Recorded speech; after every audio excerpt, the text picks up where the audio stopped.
really, because you got this thing in your head about, oh, it's going to be all about country music and this, that, and the other, and it's absolutely not. I mean, it is if you're looking for that. If you want to see all that pop country stuff, you can go to Broadway and see that. But then you go anywhere else, and you'll see the greatest musicians that there are in the world working at Waffle House, working at a gas station.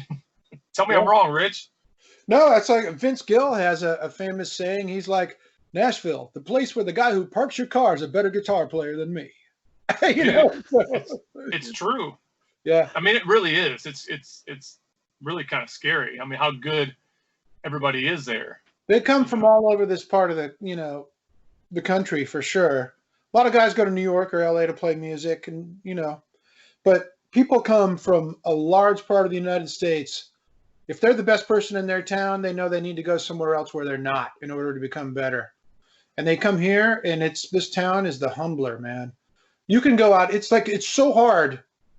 Once you've been playing music for a long time, and Dave will back this up, that it's really hard to get inspired, like where your jaw hits the floor and you're like, holy mackerel, that guy's good.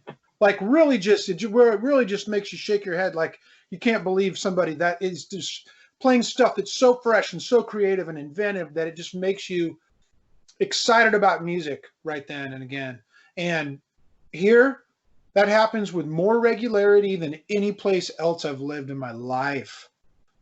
I mean, I've seen some amazing guys do some amazing stuff, but I mean, it's just in a honky tonk or a small club, and they're just burning.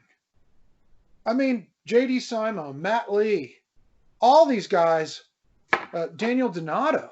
I mean, they're all it's just mutants. They're world class. I remember we went the first time I came in there. I mean, there's a bunch of stories I could tell, but I remember we went to see Rich. We saw your band in what was that? I can't remember that little place. It was down on Music Row is the last one, and I don't know it's still there anymore. What was that little place? Bobby's Idle Hour.